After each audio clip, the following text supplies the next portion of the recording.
quick notice. Hey guys, it's your boy NotNPC. From the comments, I've realized that many of our brothers and sisters are fighting silent battles, inner struggles they keep buried in their hearts. Since you've all been so kind to me and shown so much love and support, I wanted to give back in my own way, to remind you that you're not alone in your struggles. So, for everyone watching this video, please comment "fighting" to let our brothers and sisters know we stand with them and that things will get better. Stay blessed, guys. Anyway, on to the video. Our story begins with some lore about the world. For centuries, humans had stood at the pinnacle of all creation, until a strange new gene structure came and fucked shit up.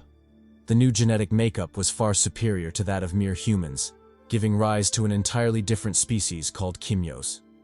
The Kimyos were stronger, faster, better, and more resilient than humans in every conceivable way. And that was just the simplest complementary trait of their DNA. The more sophisticated aspects of their genes manifested as supernatural abilities termed talents. Although surreal, most talents were predominantly harmless. For example, the ability to manipulate simple elements and flex on the homies, or control your body's internal structure, thereby manipulating extensions of your body like bones. Some rare cases even involved altering the very cellular makeup of the body at will, enabling transformations into various non-human forms, like this pig bastard right here. Last, but certainly not least, in fact arguably the most significant trait, Kimyos could pull bitches. And I mean mad hoes, practically swimming in the huzz. Anyway, as with everything, there was an exception to the danger level of Kimyo talents. While most were generally harmless, some were truly heaven-defying. The elites among them held power strong enough to annihilate the entire world, possibly wiping out the human race. In the town of Port of Spain, Trinidad and Tobago, amidst a bustling crowd, we are introduced to the MC of our story, Che motherfucking Hart. Introduced as the contender of the night, Che was set to face off against the human Quill. Astutely named, you guessed it, Quill. Despite the underwhelming naming sense, Quill was actually a formidable warrior, boasting an impressive record of 15 wins and 4 losses in his fighting career. Che, on the other hand, had a measly 3 wins. But don't count him out just yet, because he'd been blessed by the Maiden of War. And all 3 of those wins were against Kimyos, despite him being human himself. At the gong of the bell, Quill didn't mince words. He directly activated his talent, Porcupine.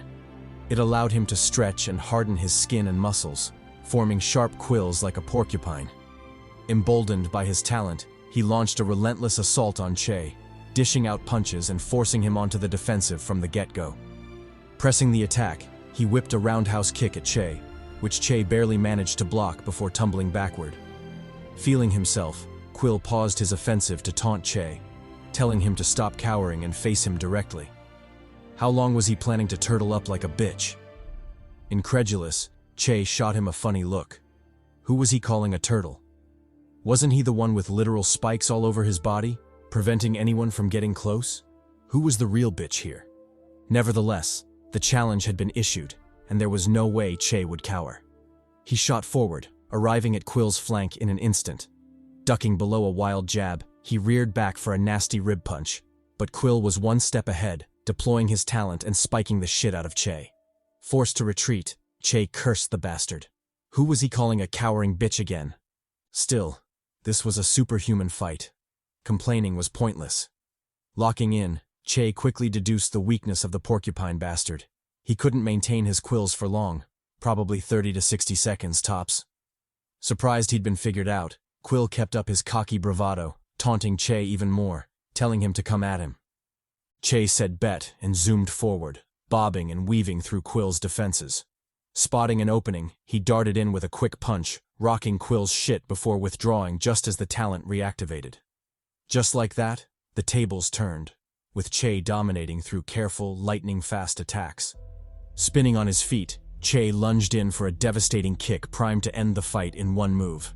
But the smirk on Quill's lips made it obvious. This was exactly what he'd been waiting for. A trap. Sure enough, he activated his talent on his arms, waiting for Che to land the kick and screw himself royally. But contrary to his expectations, Che had seen through it. Withdrawing his attack, he landed gracefully, completing his feint before shooting forward to clock Quill in the gut. The unexpected move left Quill completely defenseless, and he was flung away like a rag doll. Not one to miss opportunities, Che closed in with a left jab. Quill countered by activating his talent on his face, preventing any attack there. But once again, it was only a feint.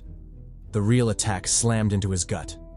Suffering 2 consecutive losses and being made a fool of, Quill finally snapped. He grabbed Che's arm and decided to play dirty, activating his talent and spiking the shit out of Che's hand, making sure the Huz wouldn't get any loving tonight. But Che tanked the pain and smiled broadly. He had him. Since Quill had already used his talent on his stomach, his jaw was wide open for a counterattack. Before Quill could curse his blunder, Che rocked his shit again, this time sending him straight to sleep. With a sickening thud, the poor bastard was laid out cold. We switched scenes to the locker room, 1 hour after the fight. Although he managed to win, Che was still just a mortal fighting a superhuman, so it was inevitable his shit would be rocked a little. He stood by the sink, nursing his wounds, while the commentary of another match echoed in the background, this one bloodier than his own, a true Kimyo versus Kimyo fight. Flexing his six-pack abs and manly physique, no homo, Che barely had enough time to admire himself before trouble came knocking. A duo of sketchy-looking dudes who clearly came for the smoke. As expected, the trouble-seeking pair clicked their tongues in annoyance before stating their purpose. They wanted compensation. Apparently, they'd bet big on Quill winning, so Che's victory was unacceptable. They threatened him to cough up cash, or else they'd really fuck him up. And he better not get any wild ideas about playing hero. They knew he was tired from his fight against Quill. Bleeding malice, they advised him to comply or face violence. Che sighed and told them to close the door. Like the iconic scene from Kingsman, he was about to manners maketh man on their asses. The goons said bet and stepped forward, whipping out knives ready for the tango. Fast forward a few minutes later. We shift to the building's lobby. Behind the counter sat a receptionist who, for lack of a better word, was hot and bothered. Seriously simping for our boy Che. Like a damsel in heat, she flashed back to their earlier encounter, her cheeks flushing at the memory. Che had walked right up to her and called her by name. Demalia. That alone was enough to get the down-bad maiden soaked. Exploiting the opening, she shot her shot, telling Che he looked particularly charming tonight, especially with the new scars, which only made him hotter. Che nonchalantly thanked her, clearly uninterested, but Demalia wasn't one to give up easily. Feigning an aggrieved tone, she invited him to a celebration party afterward, accusing him of never making time for her on the side. Didn't he know she was a prime maiden, ripe and ready to be picked? Unbothered, Che gave her the same flat reply. He'd be busy at home and wouldn't make it. Seemingly getting the hint, Demalia sighed and retrieved Che's earnings for the night. But before handing it over, she tried one last time, telling Che to look for her if he ever got cold. In other words, if he wanted cheeks, he knew who to reach. Pocketing the cash, Che said, okay. If he ever hit a drought, he'd seek her out. Then, as if remembering something, he told Demalia to send someone to his locker room. Some unfortunate souls seemed to have slipped and fell in there. Fast forward again, now to Che's home. Like a true protagonist, he monologued. Pain, although undesirable, lets us know we're alive. But why endure such pain? Why torture his body fighting superhumans while being just a mortal? He didn't say, but there was a greater motive behind it, one he hoped wasn't in vain. The following morning, a car was parked outside Che's house. By the car stood 2 figures, constantly roasting him. The woman said Che was probably inside disappointing a lady, dishing out weak strokes, which explained his lateness. The man countered that she was being too generous. No woman would tolerate Che long enough to even offer the cheeks. Exiting the house, Che overheard their chatter. His lips twitched. Did these fools really have nothing better to talk about? Ignoring them, he turned to Tevin, already knowing what was coming. As expected, Tevin called him out. He'd known Che for 15 years, and in the 7 years Che had lived in that apartment, no one had ever been inside. What was he hiding? Drugs or something? Che brushed off the accusations, got in the car, and told them to drive. Destination: the gym. Arriving at Red Ember Gym, Che looked at the building with a warm smile. This was his dojo, his home. Meanwhile, inside, an intense spar was underway. A Kimyo whipped a heavy kick toward an old man. This old man was Leo Thomas, a war hero of the Kimyo versus Human War and the owner of the dojo. Che described him as a kind but strict man, who treated them like his own sons and gave rogues from poor backgrounds like them a way out. As for what exactly happened in the Human versus Kimyo War and what atrocities took place, that's a story for another time. Back to the spar. The Kimyo's kick was effortlessly dodged as Leo casually stepped aside. Persistent, the Kimyo readjusted and launched an unceasing barrage. Unfazed, Leo blocked and parried every strike before forcing him to retreat. Not relenting, the Kimyo blitzed to Leo's blind spot, aiming to catch him off guard. But as expected of an old man in a world where men die young, Leo wasn't to be underestimated. He intercepted the Kimyo, blocking a super punch with a single arm. Then, as if possessed by the ghost of Kung Fu, he blitzed the shit out of him, landing a flurry of punches before finishing with a savage palm strike that sent the Kimyo flying. But Leo wasn't done. Just before the Kimyo could soar off into the distance, Leo grabbed him and yanked him back into the fray.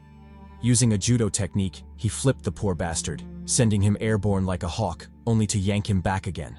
Tossed, turned, and primed for a devastating finisher. The Kimyo could only watch in despair. Without suspense, Leo clocked his shit with a sidekick, laying him out flat. The force hurled him out of the arena, close enough for Che to witness his pitiful fate. Chuckling mockingly, Tevin told Che he was cooked. Once the master saw his broken face, his fate would be worse than that poor bastard.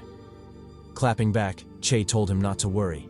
He didn't need sympathy from a man-child still being chauffeured around by his girl. Fuming, Tevin took the loss in silence. Back in the ring, Leo's harsh but dedicated coaching continued. As the old man polished the young Kimyo's ass, Che and Tevin regrouped with the boys. They pitied Azam, who was getting his shit rocked by Leo. Then one of them suddenly remembered and called out to Che, telling him to get ready. The master had been looking for him. With those foreboding words, the spar ended, and Leo turned his gaze on Che, summoning him to the stage. Sweating profusely, Che stuttered a whimper before reluctantly dragging himself forward. Once there, he immediately folded under Leo's stern gaze. Like a disappointed father, Leo scolded him for his carelessness. What would happen if he faced a powerful Kimyo and ended up dead? Would he be happy then? Enraged, Leo slapped Che, venting some anger. Head buzzing and vision blurred, Che scampered away, fearing another beating. Leo sighed in disappointment, about to start the day's lesson. But before he could, a loud clap rang out, drawing everyone's attention. Following the clap came a sinister voice, asking why Leo seemed so tense. Was his age finally catching up to him? Enter the first villain of the story, Rokash Rampersad, a narcissistic bastard who'd made a name for himself in Trinidad. Recently ranked among the top 150 strongest Kimyos, his ego inflated to unbearable levels, earning him the hatred of nearly everyone. Though strong, he was now the most despised man in the country. Cho didn't know any of these guys, so he asked his master directly, "Who was this cocky bastard?" Tevin chimed in, seeking the same clarification. He then questioned the trio. Hadn't they seen the sign prohibiting visits during training hours? Or were they illiterate? The boys lined up, showing their unified stance. Rokash, this sinister bastard, was not welcome there. Feeling the hostility, Rokash clicked his tongue in annoyance. How was Leo raising trash like this? Was this really how they greeted their master's former student? Shocked, the disciples looked at Leo incredulously. Was it true? Rokash was once part of them? But then, remembering their master's unyielding rejection of Rokash, they shelved their doubts and told the trio to leave. Rokash and his people clapped back, saying they weren't going anywhere. If they were that adamant about chasing them away, then they could settle it with a good-spirited, hot-blooded spar. Nothing beats the clapping of fresh cheeks in the morning after all. Fed up, Leo released his aura, the overwhelming flame power concealed within. His body burst into golden flames, scorching the very air around him. Furious, he told Rokash to leave. This was his last chance. He wouldn't give him another. Though humiliated, Rokash was truly humbled by the overwhelming power radiating from Leo. He had no choice but to swallow his grievance and turn to leave. But before he did, as typical of a budget villain. He left a final threat behind. Leo shouldn't think he was hot fire, literally. The world had changed, and several formidable people had emerged. He was no longer the peak of Kimyo power, nor did he have a clue of what true strength looked like. But he shouldn't worry, because Rokash would enlighten him soon enough. Too bad that knowledge might come at the cost of his worthless life, and sooner than he thought. Having said so, Rokash swaggered calmly out of the dojo.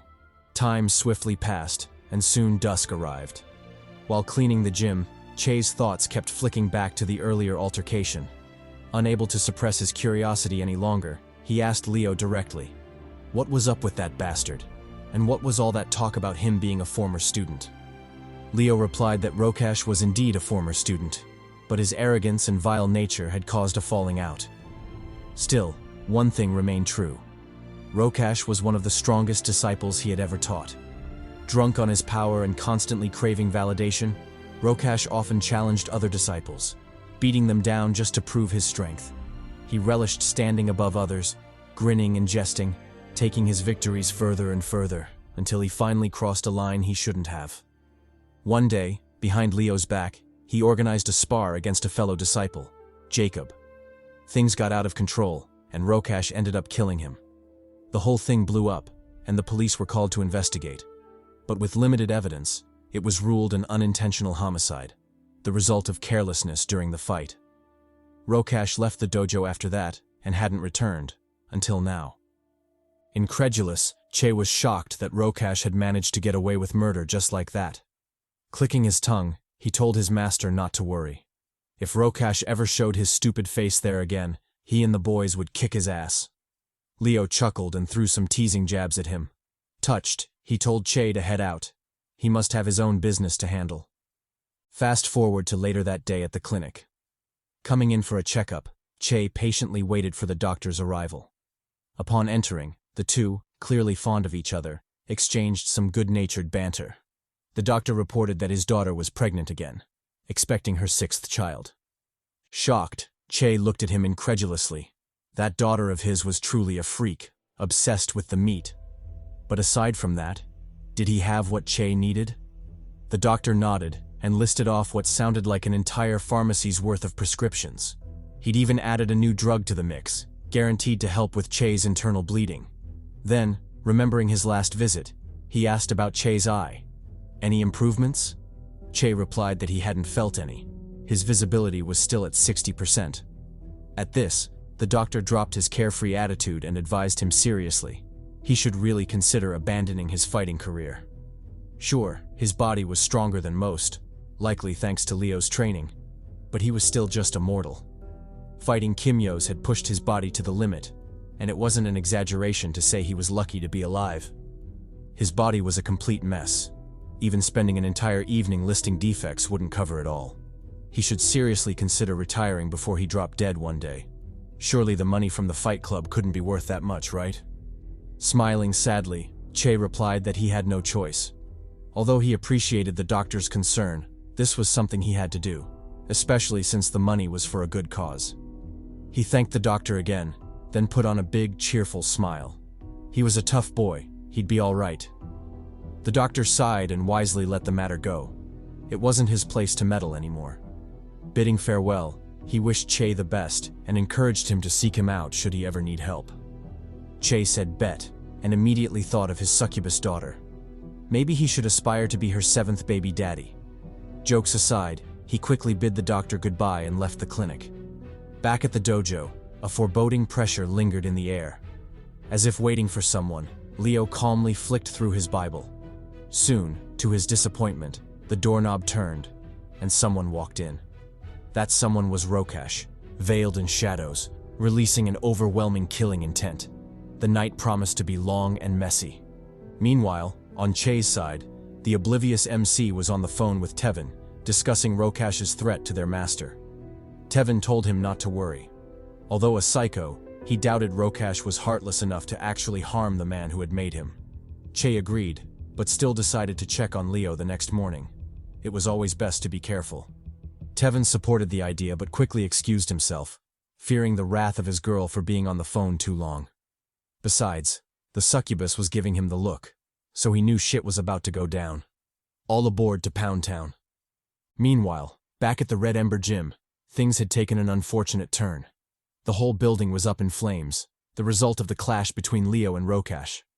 Amidst a sea of fire, Leo stood tall, glaring down at the defeated Rokash. Unfortunately, things weren't as simple as they seemed. Despite being the clear winner, Leo was wounded, a fatal gunshot to the gut. He glared at the cause of his injury, a bastard wielding a gun on the side. Enraged, Rokash scolded his nephew. Why had he intervened? Hadn't he made it clear Leo was his to kill? But before his nephew could justify himself, Leo suddenly appeared before him, bathed in flames, having used the Phoenix Spear technique to accelerate. He punched the nephew in the gut, sending him crashing into the wall. Once done, he turned his attention back to Rokash, scolding him for his lack of honor. Was this how he'd raised his nephew? To sneak attack people during a duel? Enraged, Rokash finally let out the emotions buried in his heart. He accused Leo of overlooking him, always refusing to acknowledge his strength despite all his efforts to make their dojo the best. As for Jacob, that weakling shouldn't have accepted his challenge if he knew he was too weak. Furious, Leo cut him off, telling him to shut his mouth. He wasn't worthy of speaking Jacob's name ever again. Sighing, Leo confessed that the gunshot wound was fatal. He wouldn't make it through the night. But before he died, he had to correct his past mistakes, namely Rokash and his twisted, sinister ways. Burning in divine flames, he began Rokash's rehabilitation. First lesson: a parent's tough love. Rokash roared in defiance and told him to come at him. Leo didn't hesitate and shot forward, arriving before Rokash with a whipping knee kick. Rokash barely had enough time to block before the unexpected heavy blow knocked the wind out of him. Leo didn't let up and continued the combo with a powerful left jab before effortlessly dodging Rokash's counterattack.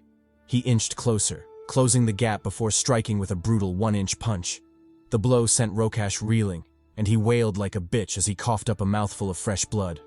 Not satisfied, Leo advanced the attack. He grabbed Rokash by the collar and yeeted him into the air like a rag doll. Pressing the attack, he channeled his flames to his feet, shooting off like a rocket launched into deep space. Within a second, he'd closed in on Rokash, clipping him on the side as he shot by. Then, as if guided by the god of Kung Fu, he somersaulted in the air, changed trajectory, and shot back at Rokash with unbridled fury. Channeling his don't look back no jutsu, he spawned behind the petrified Rokash and blasted him with a devastating firepalm strike. Not relenting, he pushed the assault further, activating his secret technique, Ilios Descending Meteor. Endless plumes of fire bellowed out as Leo's body burst forward with unbelievable momentum. An all-annihilating heat radiated from him, consuming the very air around him, rocketing him toward Rokash in an instant. Merciless, he unleashed all that momentum, stomping Rokash on the chest and burying that treacherous bastard into the ground, layered with flames, heat, and wrath. With that done, Leo finally paused his severe ass-whooping and assessed his condition. Things weren't looking good. Although he was overwhelmingly strong, so strong that whooping a top 150 Kimyo like Rokash was child's play. Everything eventually succumbed to time. He was just too old to survive a fatal wound like the one he had. Even as he spoke, he could already feel the last embers of his life slipping away. Enraged, he shifted his fury to Rokash, his voice tinged with loathing and regret. He commended him for his shamelessness, daring to attack only after his strength had deteriorated with age. But he shouldn't smile just yet, because Leo would make sure he paid dearly for his actions. With those words, he blitzed out of existence, only to reappear before Rokash, his fingers inches from the bastard's eye. Like a grim reaper signaling the death knell, he whispered gravely into Rokash's ear. This would be his punishment, a maiming to remind him of his failure for the rest of his life. Then without hesitation, he dug into Rokash's eye socket, plucking out an eyeball with gore spilling after. Torturous wailing followed as Rokash rolled on the ground, lamenting the agonizing loss of his eye. Leo, however, smiled contentedly, relishing the screams while still holding on to the plucked eye. It was only after his nephew came to him that Rokash snapped out of his frenzy and sobered up. The building was on fire. They couldn't stay there any longer. Turning to the smiling Leo, Rokash barked all the venom in his heart. Old and overpowered, who did he think he was? Netero? He better stop with that smiling in the face of death bullshit. In any case, the victor is king, and this would be Leo's grave.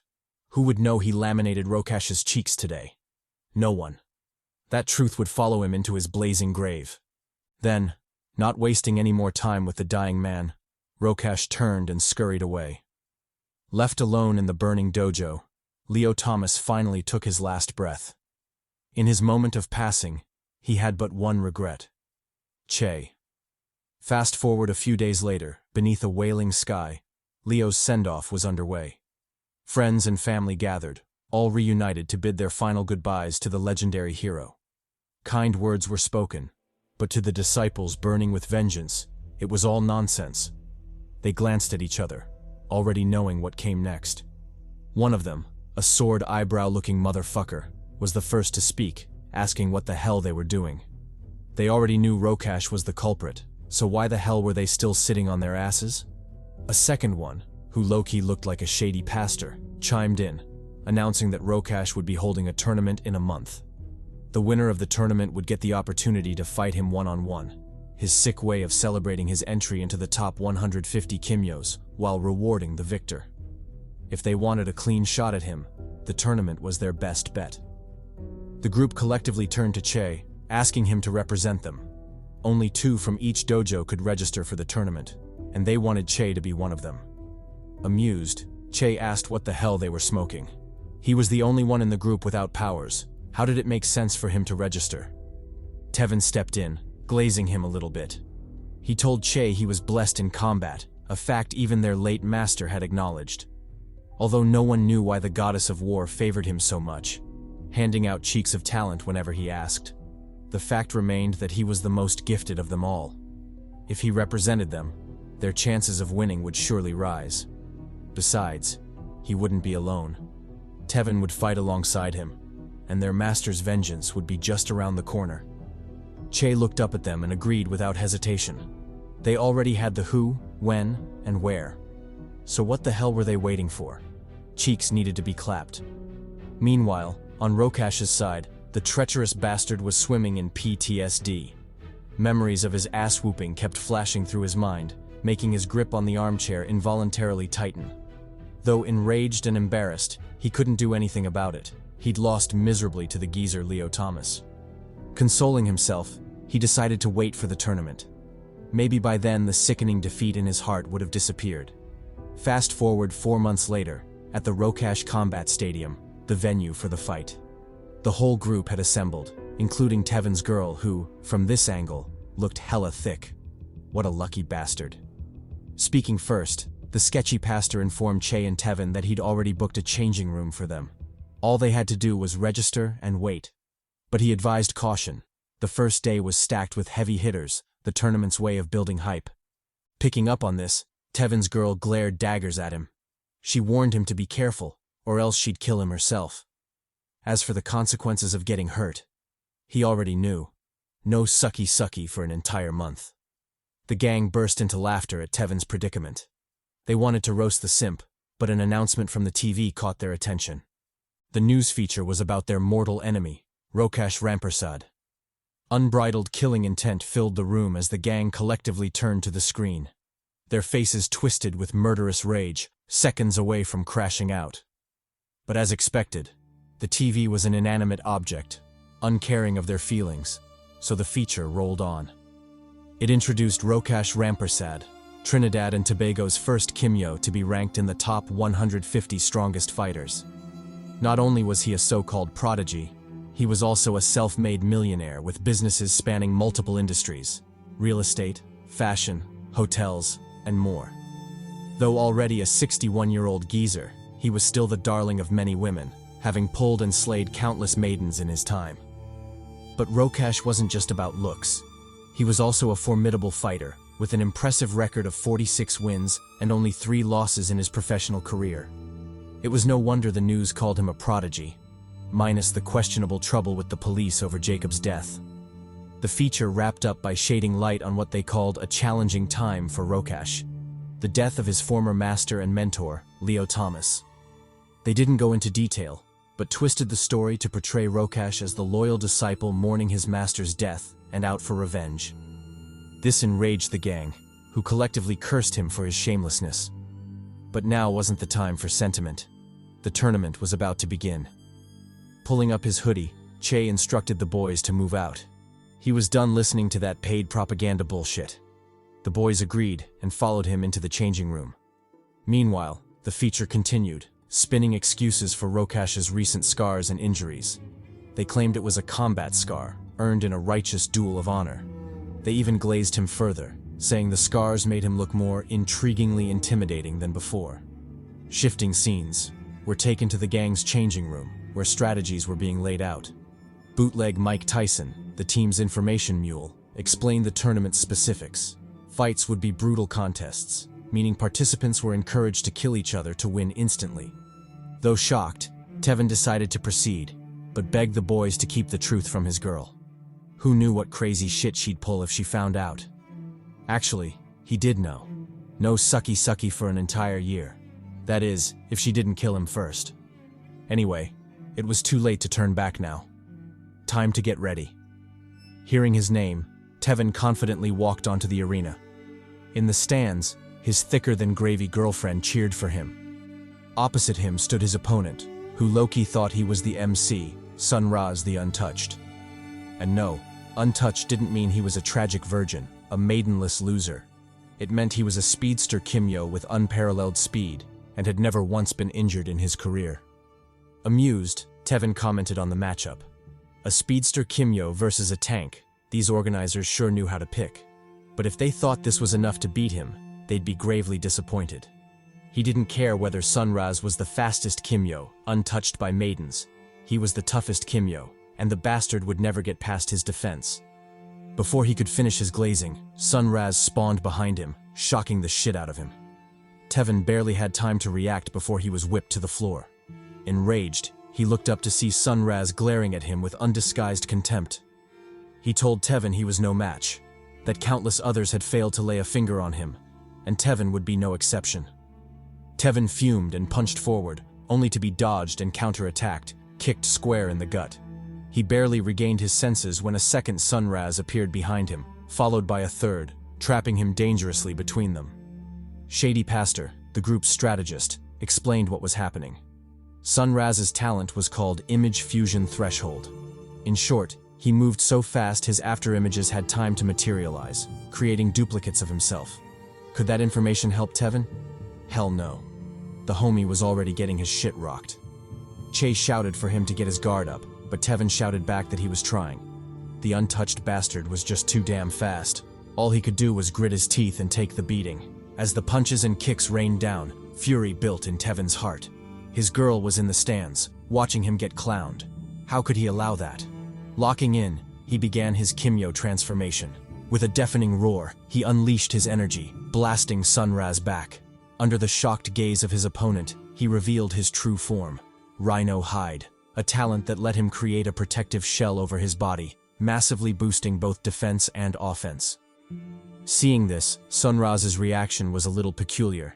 The dude literally said, "And I shit you not, Nani?" I was like, who the fuck does this guy think he is? An anime protagonist or some shit? In any case, his questionable response didn't stop him from acting accordingly, narrowly dodging Tevin's mighty punch. The force from that single punch kicked up dust storms, showing just how mighty the transformed simp was, and delighting Sunraz for his astute decision to dodge. Otherwise, his shit would have been baked. But even then, things weren't as hopeless as he'd imagined.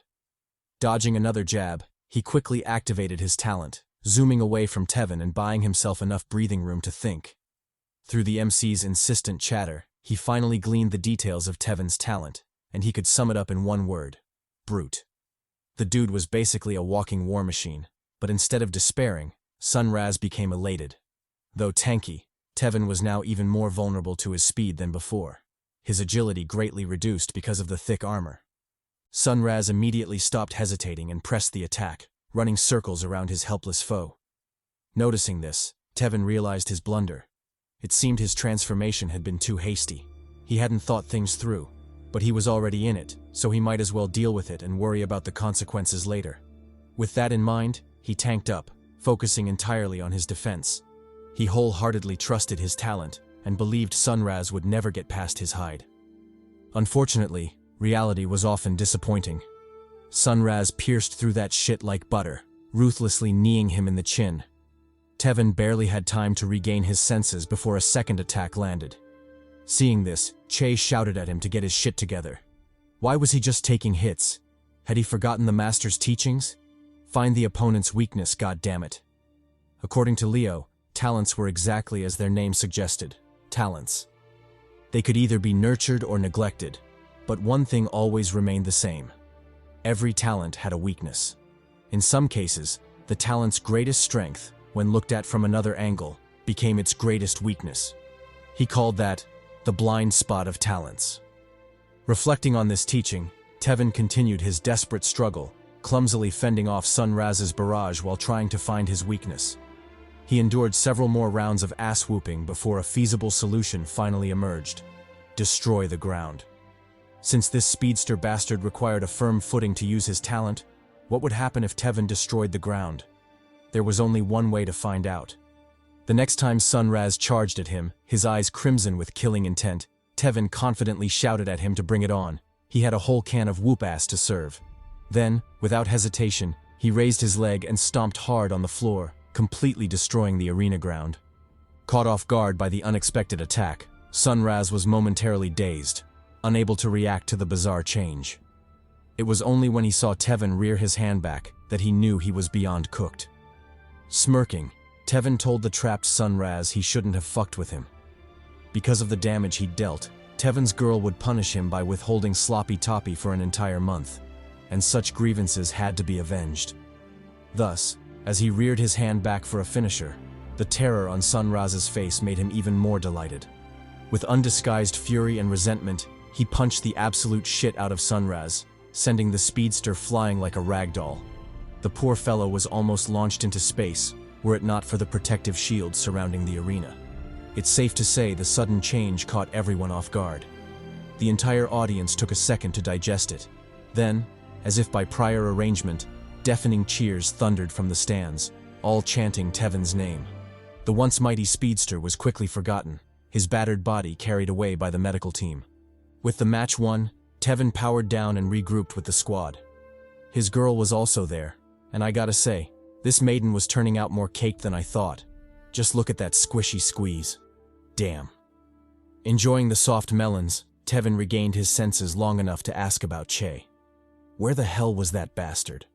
Shady Preacher replied that Che was getting ready, preparing himself for his fight. However, there was an unsettling aura about him that he found quite troublesome. Their plan for participating in the tournament was to expose Rokash, but he doubted Che would maintain his rationality if he encountered the bastard. It was best they prepared for any unexpected events. Meanwhile, in the arena, the next matchup was already being announced. In one corner was the homie Che, a certified badass and formidable fighter despite his mortal limitations. In the other was the freak, mutant, and human hunter Nanaku. The dude was a bona fide psychopath, only participating in BC battles to kill and torment his opponents. Sensing the overwhelming malice, Che instinctively frowned. This bastard. Just how many people had he killed for his aura to be that bloody? Nanaku, however, ignored his disgusted face and expressed his frustration. This was meant to be his big debut, his great name resounding all over Trinidad and Tobago. How dare they match him up with a mere mortal? Were they fucking with him? Well, it didn't matter. He'd just kill Che and move on to bigger prey. As for Che, this talentless loser, he was already a dead man. Why would he bother with an appetizer cheek meant to be clapped while he waited for better prey? He was already being generous by granting him the opportunity of dying by his hands. Che listened to the diss and warned sternly that Nanaku should get the hell out of his way. He had family business to handle. Nanaku replied with a mocking chuckle. If he wanted him out of the way, then he had to come and do it himself. Thus the duo squared off, beginning the bout as soon as the gong rang. Nanaku opened with a claw strike, but Che easily parried that shit and countered with a gut punch. Dodging, Nanaku sidestepped and grabbed Che's hand, opening him up for a counterattack. But Che reacted quickly, freeing himself and whipping a roundhouse kick toward Nanaku's face. Forced to block, the fish bastard parried the attack before continuing his offensive. Meanwhile, by the sidelines, some interested parties were paying close attention to the fight. One of them was Rokash, who recognized Che as Leo's disciple. The others were the squad, loudly cheering for their boy and hoping Che would win. Taking advantage of the moment, Sword Eyebrow Dude asked Nanaku's team what talent he had. Was he a shark or something? Nanaku's boy, smirking coldly, told him to wait and see. His question would be answered soon enough. Sure enough, things were heating up in the arena. After exchanging multiple moves, the duo upped the ante with Nanaku whipping a kick toward Che. The latter barely dodged by leaning back, then capitalized on the opening and rushed in for an elbow strike, forcing Nanaku into defending. The two exchanged several more intense blows before meeting halfway with palm strikes. Leaning closer, Nanaku taunted Che. How did it feel to smell his own death? Had he ever thought he'd die so pathetically? Well, he shouldn't be sad. He wasn't the only one. Several others had died by his hands, and Che would just be another. But before he croaked, shouldn't he show a more terrified face? How could he relish his death otherwise? Che clicked his tongue in annoyance and tuned out the psycho. His only reply to Nanaku's creepy words was a vicious stomp on the chest, sending the bastard flying. Regaining his composure, Nanaku shrugged off the blow and tore off his shirt. This was exactly what he loved most, a prey that fought for its survival. Well then, should they get serious? It was about time he grilled the marinated cheeks. Ignoring the sussy comments, Che issued his last warning. Nanaku should really get the hell out of his way. He had a mission to accomplish. Still confident, Nanaku repeated his previous answer. If Che wanted him gone, he knew what to do. Che didn't hesitate. He punched forward, clocking Nanaku in the face. However, contrary to the dazed reaction he expected, the shark bastard burst out laughing. Was that all he had? Feeling an ominous premonition, Che immediately ducked, narrowly avoiding a lethal claw to the neck. If he'd been a second slower, the attack would have ripped out his throat. Nevertheless, he quickly calmed himself and countered with a backhand elbow strike, rocking Nanaku a little. Fed up with the games, Nanaku gave Che the Wayne Brady special, choking a bitch. He lifted him into the air, smirking evilly at the trapped prey. Then, without hesitation, he clawed into Che's chest, slashing out a gash of flesh. Terrified, the gang turned pale at the sight. Who knew things would change so drastically? Nanaku's boys, however, laughed mockingly. This was just the beginning. Things were about to get more interesting. Back in the arena, Che distanced himself to recover. Nanaku didn't pursue him, and instead shifted his attention to the sputtered blood. Slurping it up, he taunted Che, saying his blood tasted delicious. Wouldn't it be better if he bled more for him? Che ignored him and checked his wound. It wasn't looking good. The shark bastard had ripped through his armor and shredded his flesh. It would be a miracle if he could exert even 50% of his power. Nevertheless, the mission had to continue. He changed his strategy, opting to run down the clock. With that in mind, he attacked passively, throwing punches only when cornered. Of course, Nanaku picked up on this and advanced mercilessly, palming Che in the face. He chained the attack with a flying sidekick, yeeting Che halfway across the arena. Bloody and battered, Che shakily rose to his feet. He expected a finisher attack, but Nanaku's advance never came. Instead, the psycho went for the sputtered blood, slurping it up with delight. Delirious, Nanaku quivered in ecstasy, thoroughly enjoying the taste. His throat continuously gulped as he lost himself in the feeling. Finally, just as I was about to question what the hell was going on and chant, "Why are you gay at this freaky bastard?" he regained his senses and faced Che. With a psychotic laugh, he charged forward, yelling that he couldn't decide what to do anymore. Should he pin Che's head on a spike or store his heart in a jar? He couldn't decide, and it was driving him crazy. Taken aback by the psychotic behavior, Che hit him with the "don't get close no jutsu." He distanced himself from the lunatic, preparing for the next stage of the fated fight. Nanaku, on the other hand, pressed his advantage, clipping Che on the cheeks, thigh, and arms. He constantly advanced the attack, leaving Che no room to breathe. Finally, when he'd drawn enough blood, he hit Che with some wordplay, some budget Shakespeare-level poetry. The more you bleed, the less you breathe. I get what he means by that, but damn, isn't whooping his ass enough? Why does he have to recite poetry while doing it? What disrespect. The gang, witnessing Che's utter destruction in the arena, shouted for him to lock in. Did he forget the master's teachings? He should find the blind spot now, goddammit. Nanaku's boys, however, laughed at their futile and pitiful resistance. The hunting ground had already been set, and there was nothing they could do about it. Hearing those ominous words, Louise, the sword eyebrow dude, wondered what the hell they were talking about. What hunting ground? Exactly what were these bastards planning now? The thugs didn't keep him guessing for long and explained it clearly. It was already too late to change anything anyway, so what harm would telling him do? They revealed that once Nanaku draws first blood, the fight is essentially won. That's because upon drawing blood, he enters a hunting state where the opponent's blood fuels his instincts, leading to a transformation. The more you bleed, the faster the transformation, and the stronger he becomes. True to this, Nanaku's aura visibly changed, pressing down on everyone. The bloody, frenzied energy terrified Che, who was trapped with him in the arena. Realizing the unfavorable turn of events, Shady Pastor proposed stopping the fight. Their revenge wasn't as important as saving Che's life. However, Nanaku's boys told him to save his breath. Like they'd said before, it was too late to stop it now.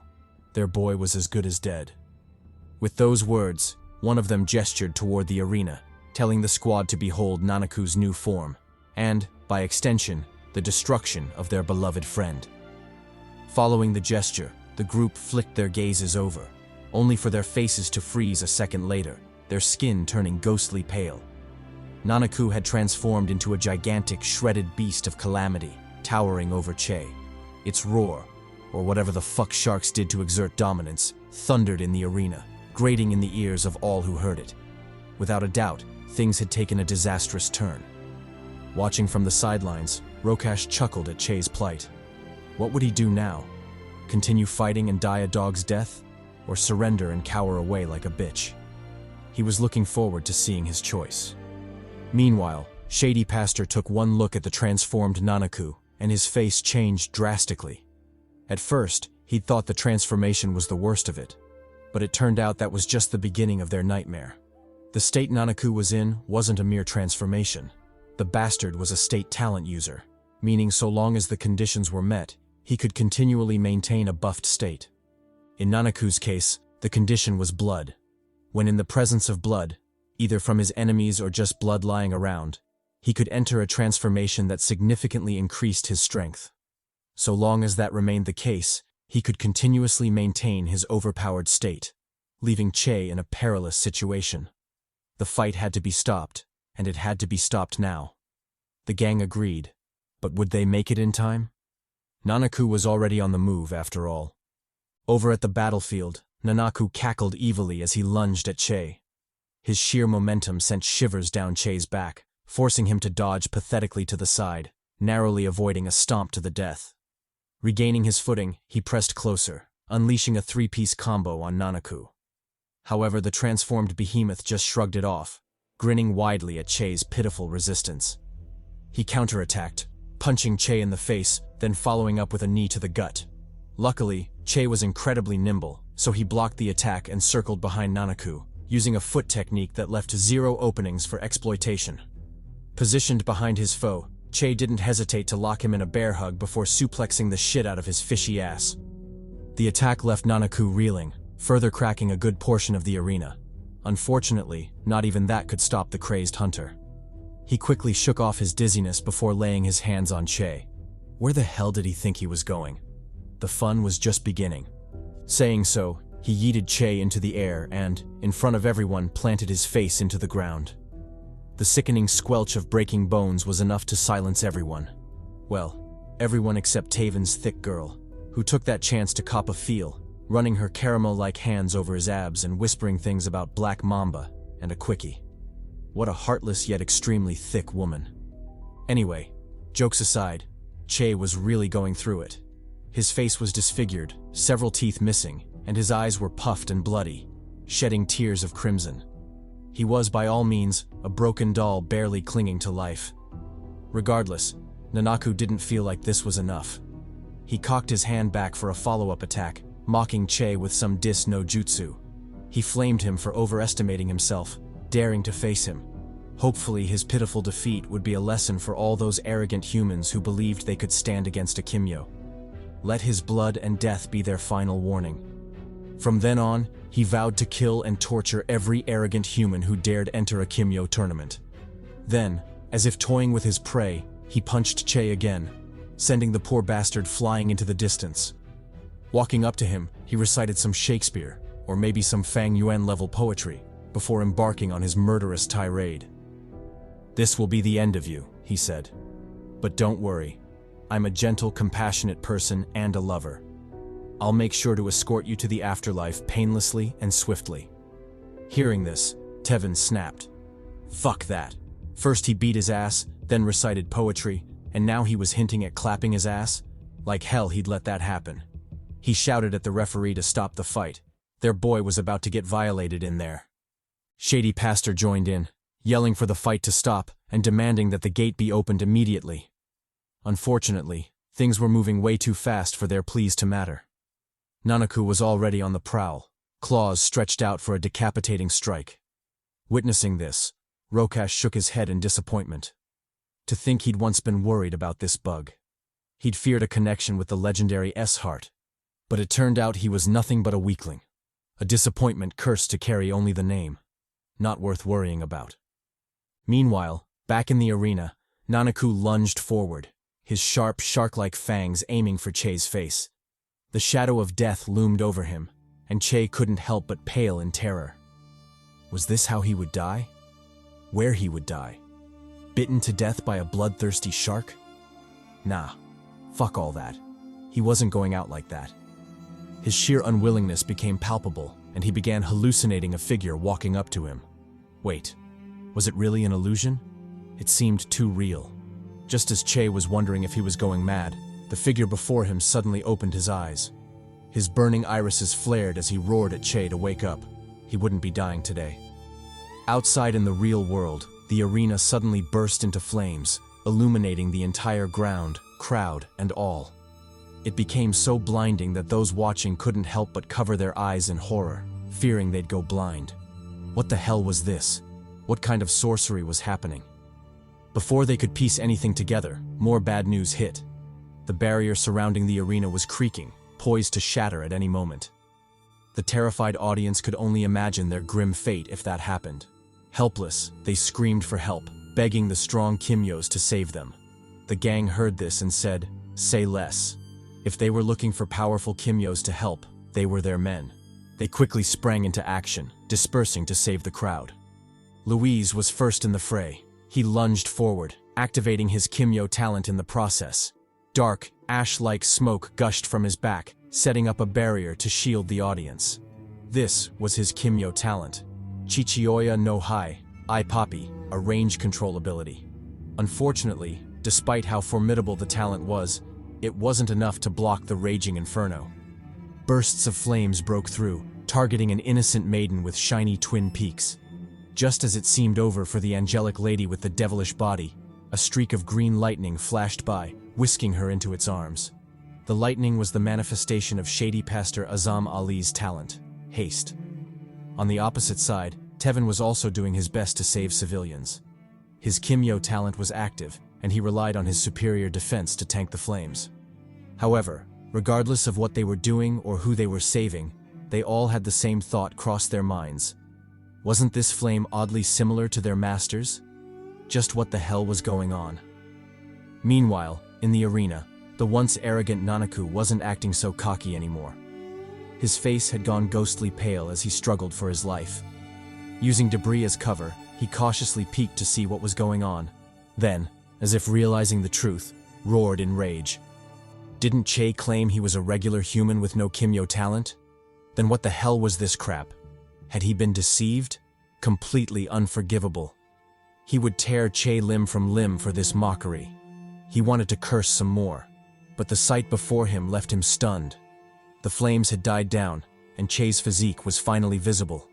He looked divine, like a flame deity reincarnated into mortal flesh. Not to mention, he was packing some serious heat, literally, judging by the flames censoring the delicates. Confused by his transformation, Che took in his new form.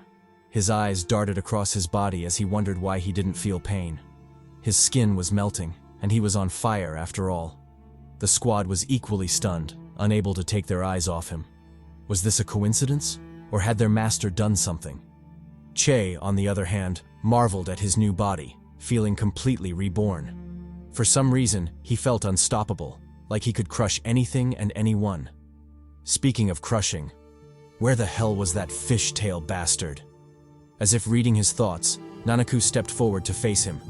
His fury rose as he questioned Che. Had he been pretending before? Playing with him? Well, it didn't matter.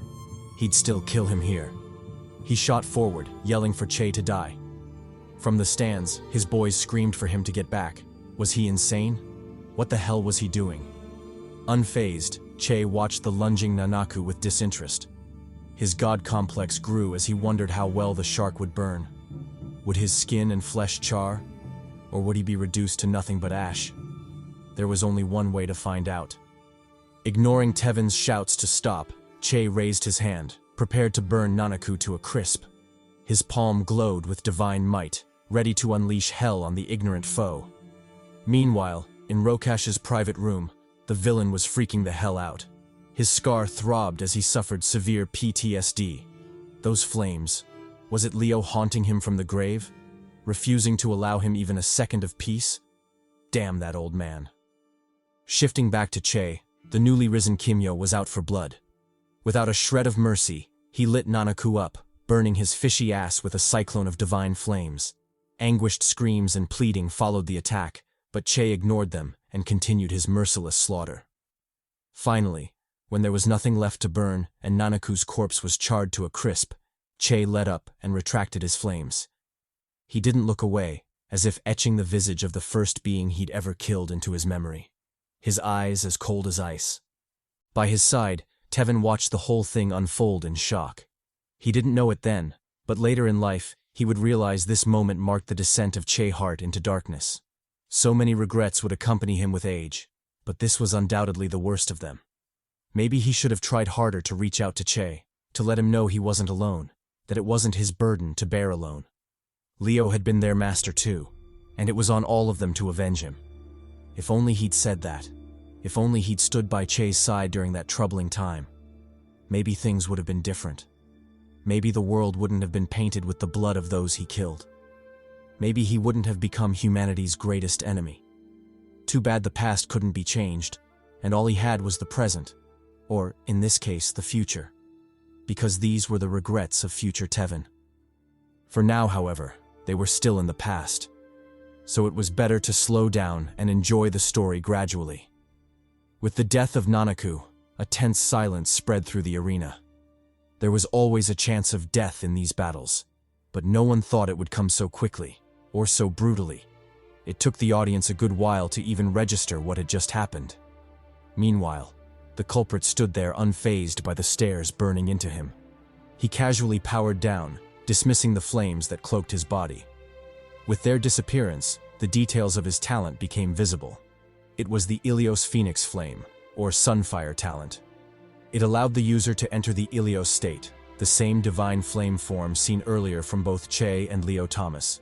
In addition, it was categorized as one of the original 4 great talents. In other words, Che was about to pull mad bitches, burning maidens left and right. Okay, maybe not burn, but grill. Dude was about to grill some Caribbean cheeks. Moving on. Che, humanity's future greatest nemesis, finally retracted his talent and dropped to his knees. The strain from being in the Ilios state was far more draining than he'd expected, almost knocking him out. Luckily, he had just enough energy left to stay conscious, barely warding off the dizziness. Seeing this, Tevin snapped out of his shock and ran over, a cloth in hand. He hadn't forgotten that Che was still butt naked, showing his ass to literally thousands of people in the stands. Handing the cloth over, Tevin asked if he was okay, if his wounds were healing. Che replied that they were fine, though his body felt terrible. It was like he'd been tossed into a blender, then stitched back together, completely unbearable. Tevin sympathized, but then his face hardened. He demanded to know what the hell that was. Since when had they become murderous?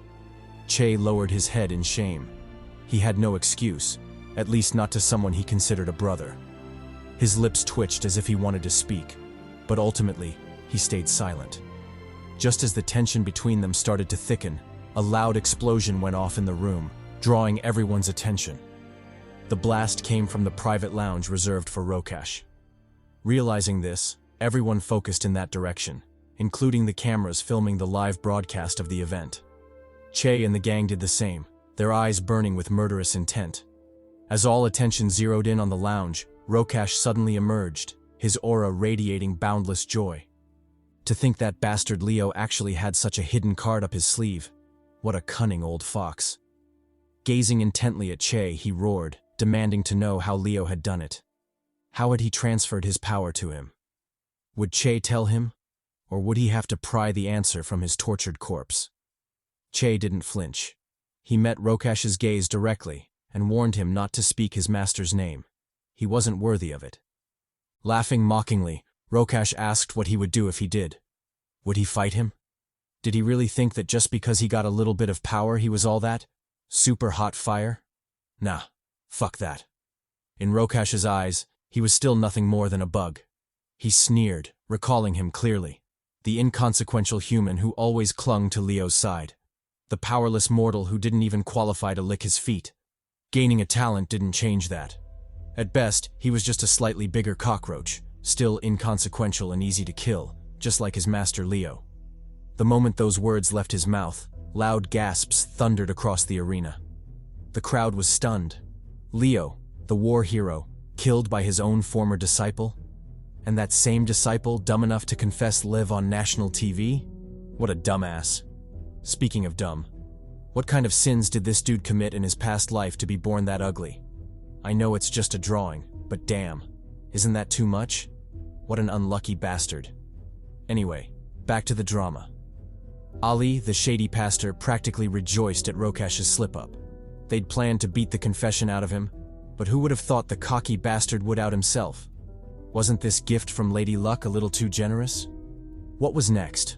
A group of big booty Latinas calling him Papi. He wouldn't mind. He'd gladly manifest that shit.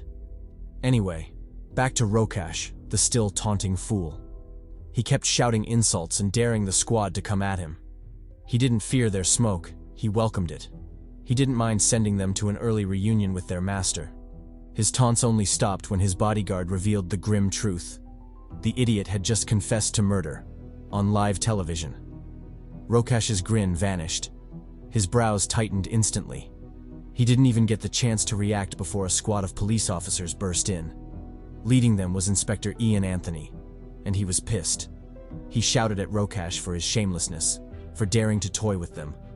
The bastard knew their squad was in charge of investigating Leo's murder, yet Rokash had them guard the event.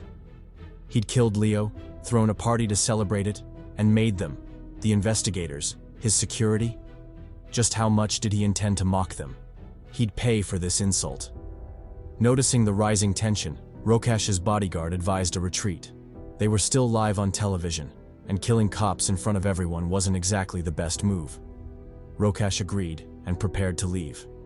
Meanwhile, on the inspector's side, the entire squad drew their guns, shouting for Rokash to surrender. He was under arrest. As for his trusted bodyguard, he was ordered to step aside, unless he wanted to join Rokash in a cell. But Janelli Honore wasn't having it. To hell with that peaceful bullshit, he wanted all the smoke. Confidently stepping forward, he shielded Rokash behind him. Then, under everyone's gaze, he activated his Kimyo talent, Akuma. A creation-type ability, Akuma allowed him to generate and shape metallic materials from his body, perfect for both offense and defense.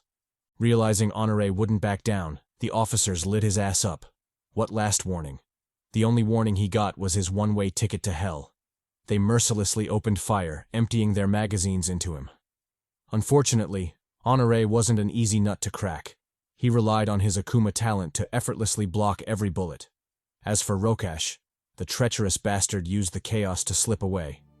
He left some parting words for Che, but it was the same recycled trash talk as always. Nothing worth remembering. Che, however, had parting words of his own.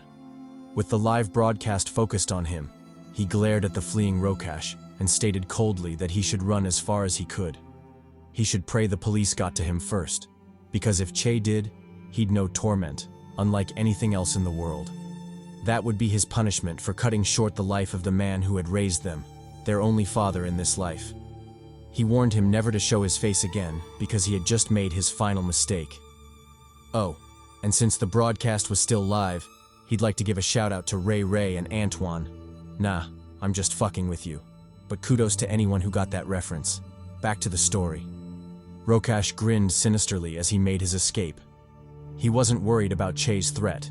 In fact, he welcomed the smoke. So what if he'd killed the wolf and spared the cubs? What could they possibly do to him? They were just weaklings. If the opportunity came, he'd crush them completely, along with their stupid superhero poses. Who did they think they were? The Avengers. Fast forward 4 months later. The incident hadn't died down. It had only escalated. Rokash was still in hiding, evading the police and the domino effects of Leo's murder. After his open confession, the world now knew his crimes, and that a Kimyo had used his powers outside the arena to kill someone. This led to widespread panic and fear among the general populace, fueling growing tension between humans and Kimyos. Several skirmishes broke out, and this was just the beginning. Across the country, bans on Kimyos and their talents grew harsher, further deteriorating the situation. It wasn't an exaggeration to say that things were hanging by a thread, and another Kimyo versus human war wasn't far off. Such was the state of the world. Watching all this unfold on a smartphone, a lone figure sighed in annoyance. Kimyos and humans fighting, discrimination and vigilante attacks rising, businesses refusing to serve Kimyos because they were non-human. If they'd known the mess Rokash would create by killing Leo, they would have killed that bastard themselves. At least it would have saved the world from going crazy. Too bad it was too late now. Either way, it wouldn't stop them from fulfilling their mission. They had a task, to locate the golden boy himself, Che motherfucking Hart.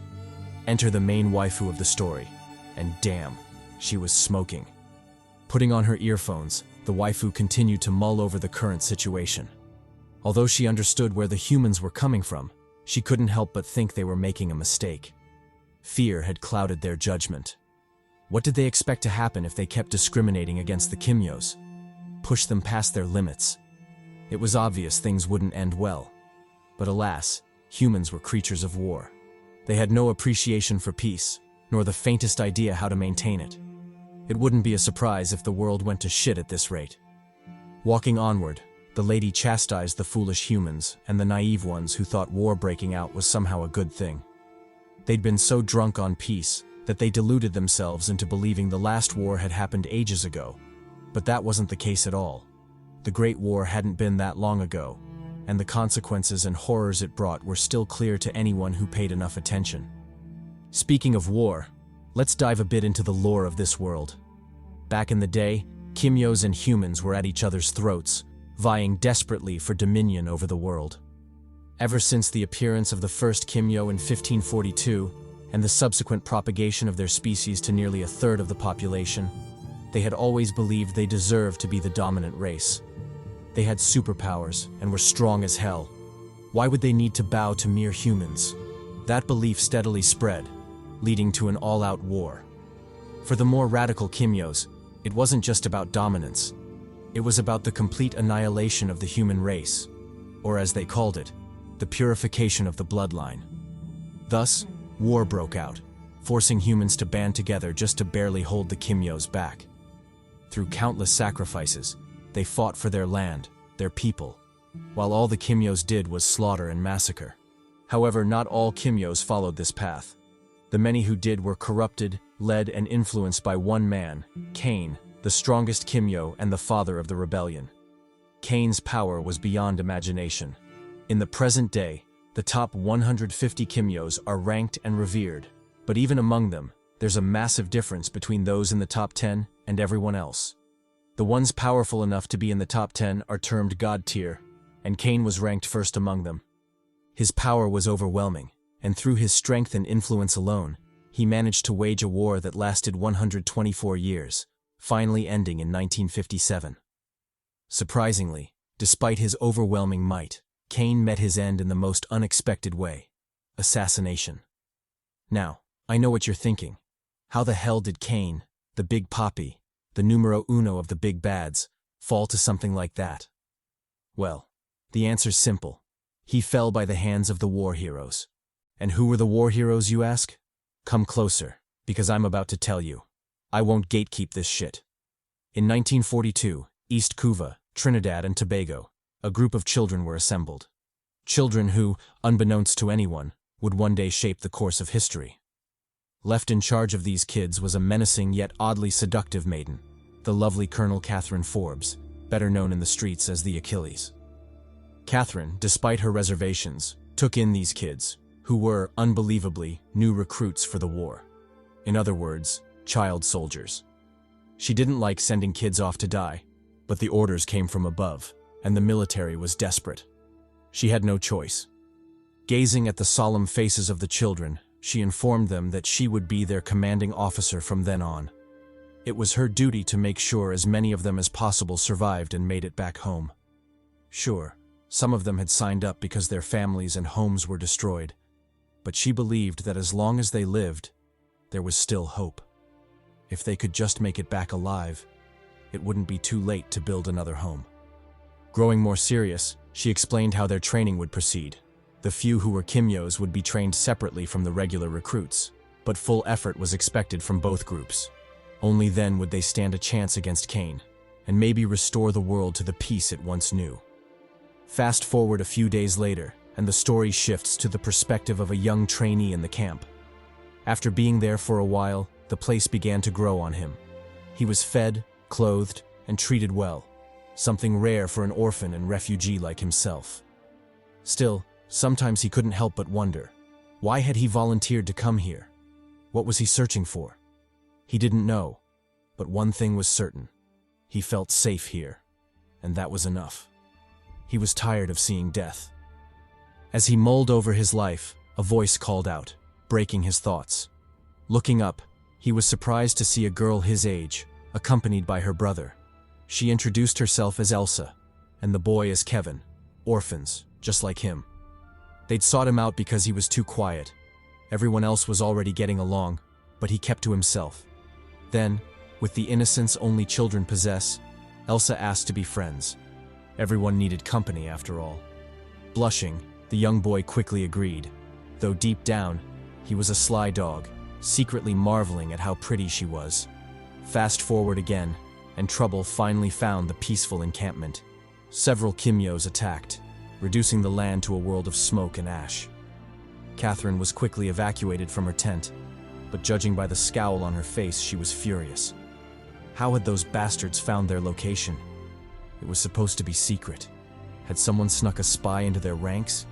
If she found that bastard, she'd make sure to step on his face, which to some might sound like a reward. But fuck it, she'd do it anyway. Sensing her rage, one of the soldiers tried to cheer her up, reporting that the major had already been informed of the attack and had arrived to provide backup. Catherine visibly perked up at the news and ordered to be taken to him immediately. Enter Major Jamie Altham, better known in the streets as the Wolf Spider. Catherine met the war veteran and reported honestly, there was a spy among them. Someone was feeding intel to the enemy, including the location of their base. Jamie sighed. The last thing he wanted to deal with today was betrayal. Still, orders were orders. Headquarters was sending in an airstrike. They just had to hold out until then. As they spoke, several soldiers rushed in, bringing with them the children, except for 3 who were still missing. Jamie's expression sharpened. He commanded the troops to fall back. He'd find the kids himself. Catherine didn't stop him. She simply cheered him on, telling him to give them hell. And she had good reason to be confident. Jamie was a monster in his own right. A Kimyo. When faced with a gang of third-rate villain Kimyos, yeah, the kind that say dumb shit like this, Jamie didn't even flinch. He activated his Kimyo talent, blitzing through the crowd in an instant. By the time he paused, the entire group was bound and helpless, whimpering for mercy. Jamie showed none. He diced them like meat for the devil's dinner. Meanwhile, elsewhere in the camp, the sly boy and his newfound crush were hiding. After escaping from the Kimyos, they holed up in a crumbling building, but they both knew it wouldn't hold for long. Scared, Elsa asked if they'd be okay. The boy assured her they would, but not if they stayed. They had to keep moving. He promised to protect her and Kevin, no matter what. And just as he finished making that promise, fate laughed in his face. They were discovered. A patrolling Kimyo spotted them, forcing the trio to flee. Terrified, they ran with everything they had, but it was clear. Someone had to stay behind to buy time. Stealing his resolve, the boy told them to go on without him. He'd hold the line. Elsa tried to argue, but he reminded her of his promise. He intended to keep it. Then, to her shock, he burst into flames, charging headfirst into the fray. Using his flame talent, he unleashed chaos, burning everything unfortunate enough to stand in his path. Divine flames towered into the sky, mingled with the anguished screams of the dying. At the same time, in another part of the battlefield, Jamie was also facing off against his fair share of enemies. Crimson threads of death blanketed the ground, dicing every Kimyo that crossed his path. Then, out of the corner of his eye, he saw something that made his blood run cold. Flames. The entire camp was burning. Fearing for the missing children, Jamie finished off the remaining foes and ran toward the fire, calling their names. But nothing could have prepared him for what he found: death, flames, and destruction. And at the center of it all stood a young boy, baptized in blood and ash, surrounded by hundreds of corpses. That boy's name was Leo Thomas, and his story had just begun.